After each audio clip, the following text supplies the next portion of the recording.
right? And so I'm encouraging you to shift your focus, not to what you don't have and what ain't happening, but focus on who you are and what you want to be in this world. Because every time, whatever you focus on, it grows bigger. It grows bigger, and you see more evidence of that every single time. And I think you have some limiting beliefs around who you are and what you're supposed to have in this life. So that's what and I say this to you all the time, is that we gotta find a way to shift the focus. It's about what you're doing of value to this world to touch other people. And as you're doing that, you ain't thinking about nothing else but navigating and what God called you to do. That's what I'm saying. I'm doing all of that. I'm just saying in the midnight hour, you have those moments where you like. But that's not the only reality. in the midnight hour. I'm saying old school because I'm church doing there. all of that. I'm impacting the community. People be like, I'm doing everything to keep my focus off of it, but I'm saying you're doing it for a particular result. No. I'm not. Yeah, the you stuff are. that I do, I'm not doing it for a result. No, I'm saying as you navigate through your life, you are saying, I'm doing this, I'm doing that, I'm my material, because you have a set reason for why you're doing certain things. You have a vision in your life, no matter what. And so when it don't fall into play, then you are hurt naturally. You would be. But my all I'm simply saying is, as you just do what you do, don't even try to worry about whether or not a man is around the corner or not. Because when I focus on if he's there and then I go around the corner, he ain't there, or he show up, he ain't the right one, then that's the source of your pain. I'm not minimizing that you want someone in your life. I believe with the pastor. I think God developed us to be with somebody. I'm just simply saying to don't focus on that. Right, and I'm saying that's not my sole focus. I'm saying but I do have my moments where it hits me, and I'm like, and I think I speak for a lot of women who are single and sitting in my shoes. The reality of it is, we're out here, we're grinding, we're moving, and we're shaking, but then we have those moments, wait. Like I said, where it's like... in that moment you're thinking that. Watch this. But you're refining, you're taking care of yourself. One of the things that I noticed, like, when I was 20... everybody seemed to be fit. Not today. But every 20-year-old back when I was young was fit.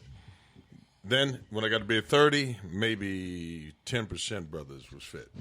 45, it's about 2% of us, The more you continue to refine and take care of yourself, the more you become rare and the more qualified you become for the right ones. I mean, I'm telling you, you're still young. You start talking about being old at your age, you're just a baby. You might be the young. Yeah, I know he's probably the youngest one here. But I need somebody. You got time. Understand? Do you understand get off where the I'm clock. coming from? I was going to say it's possible. Watch this. It's possible you might have already ran into that person, but it wasn't packaged the way you thought it should have been. Real quick, there's a story in the Bible, in the book of Kings, where God tells his prophet Elijah, he says, I want you to go chill by this brook. There's a famine in land. Go chill by the brook. But I'm going to take care of you. You can drink water from the brook, but I'm going to cause ravens to feed you.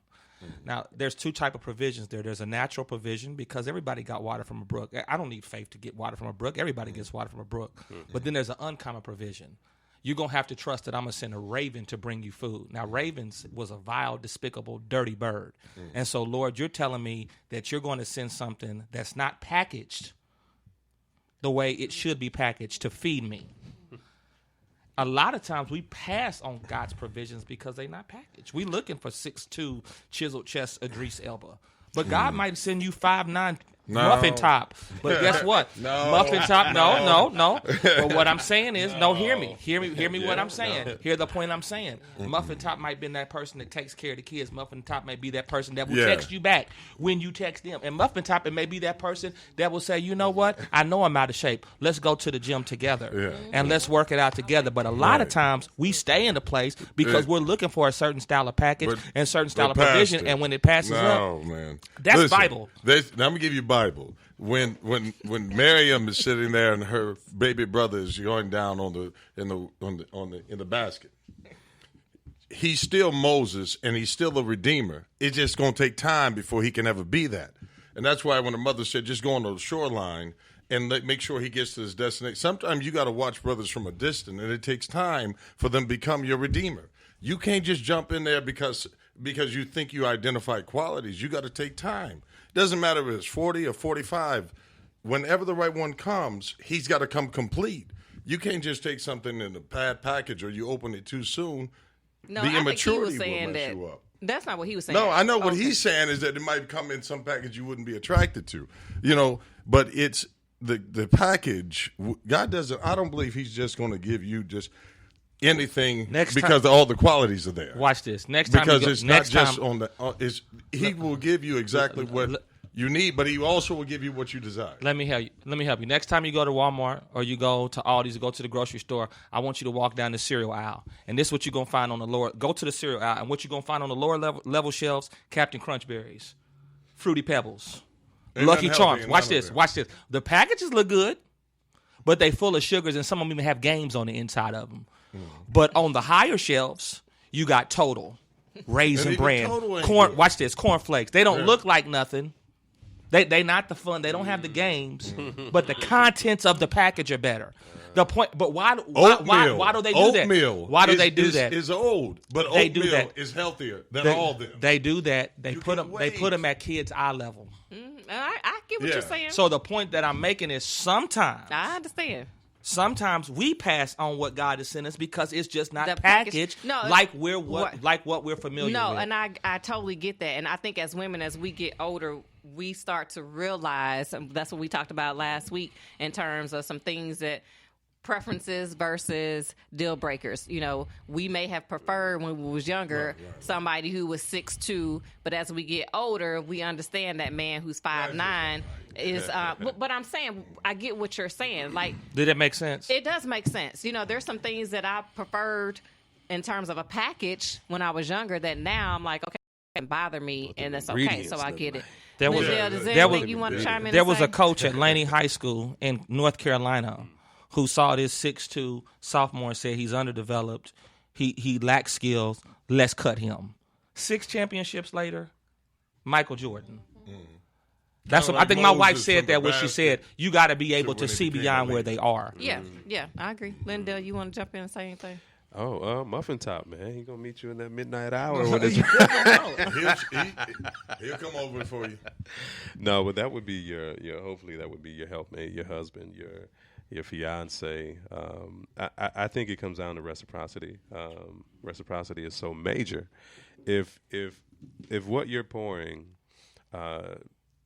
is not returned, because there are a lot of women who do the wife role before they even get proposed to. And I think it's to prove, like, hey, you know what? I can take care of you.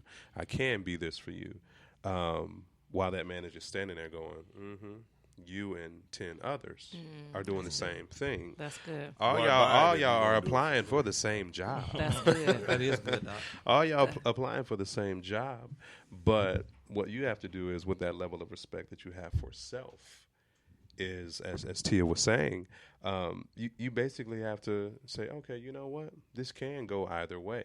Because even though women outnumber men, which is statistically Right. growing by the day, what you're looking for, if we're talking about package, it might not even be in the state of Indiana. It might not even be in this country. Your man might be over in Africa going, I wish. Where's my wish. queen? And no diss to the Africans. Where's Love my y'all. queen?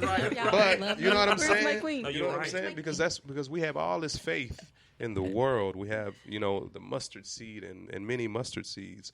But we're like, God is like, yo, you're not even gonna live in Indiana when I'm done with you. Like, that's good. So your man is somewhere else, So I think if anybody's good. perspective shifted when it comes to dating, because the reality is you either get the job or you don't. That's it. You either get the job or you don't. That's true. Either way, your quality still stands. Just because they didn't give it to you don't mean anything compared to what you really about. Your value is still there. Tia, want to close us out with our last question? Because we getting. Wow, we were just on such a good roll. I know. I know. Our time. We I got to just- do a part 2 of this and have you guys Yeah, I back. think we may have to just maybe just do a part 2. I guess we'll leave with this last question from you gentlemen. What are just some tips and techniques that you've used in relationships that have been successful in your relationships with women? listen more, speak less. Love that. Listen more, speak less. Can you unpack that for us? I know it may sound simple, but unpack it for us. Yeah, and just understanding that, I think a lot of times we don't listen to hear. We listen to respond and reply. And, every conversation, you can pick and choose your battles. You don't have to make everything such a, as men, honestly, we want to be right. And sometimes, when we feel like we're not being heard, we have the tendency to either shut down and not speak at all or talk too much. And so I've just learned now, just to listen and find an appropriate time when it's better, to reply. If I use Bible to be my companion, I'd say it like this: a soft answer will turn away wrath. That's good. James? With me, my thought is this: I evaluate action more than conversation. I watch for natures, behaviors that people have, because that's what you're going to end up with. The trait of, like, if you go out to dinner, how they treat people, how they communicate with people that they have no invested in emotional interest in. If they're dismissive, disrespectful, belittling, then those are traits that you take note of, because one day those will come your way. People that are still focused on their past and this person is, they're always a victim, avoid those. It's about getting in a relationship, making sure that two people, it is the merger of both paths, but it is also the person that has been willing to heal or grow from it. Man, if you can get to that point, then we can build relationships. So being able to be honest with each other's shortcomings and failures without judgment, you can build with people. Linda, with some helpful tips. You have that new book out, so I know I'm sure you got some Yeah. tips in that book. There's a lot in that book. And the book she's talking about is my ebook that's out, called "He Doesn't Love You." So I would say, not necessarily tips or tricks that I've used, just being human and trying to figure out relationships, because there's no perfect, I think, answer for a relationship. But what happens or has happened for me is getting involved enough to let God expose me to those women so that they can see who I was. That allowed me to really, really have a different perspective on what it is to be a man for myself. Because you have to be that for yourself before you can be anything to any woman. Just letting God say, okay, you think you're this, so I'm going to show this woman what you really are. I'm going to show the woman what you hide with me. Well, we definitely need to do a part 2, because there's some questions that we just didn't even get a chance to touch on. So we will get with you guys to see what your schedule is like in the next 2 or 3 weeks for see if we can get y'all back on for a part 2, because I feel like we just really didn't. Yeah, we just scratched the surface today. We didn't get a chance. We did some good stuff, but some of those other questions we had, I think, would take us a little deeper into the conversation. So we thank each of you guys for coming out and spending the day with us today. Y'all got me all emotional, got me crying in here. No, I'm just playing. But that's a part of our show is Let's Go There. And sometimes we'll have topics where, we go there, and because we're still healing ourselves or in works in progress, that emotion comes out. Here on Let's Go There with Sassy C and Tia, what we do is end our show each week with allowing our guests to kind of say what their final thoughts are for our listeners, something that you want to leave with our listeners about this topic of love and relationships. What do men really want? So we'll start with you, James. What would you like to leave with our listeners? My daughter's listening. She's 22. So I'm going to speak as if I'm speaking as a father to them, right? Mm-hmm. Babe, whatever you're doing, if you're looking at what a man wants, it's everything you already were. It's everything that you will be. Just keep building after your own dreams, chase you, and your relationship with God, and that man will come. Don't settle. Don't accept just what comes your way. Just hold your standards high. The right man will leap over them and think nothing of it. That's good. Pastor Henry, what would you like to leave our listeners with when it comes to the topic of love and relationship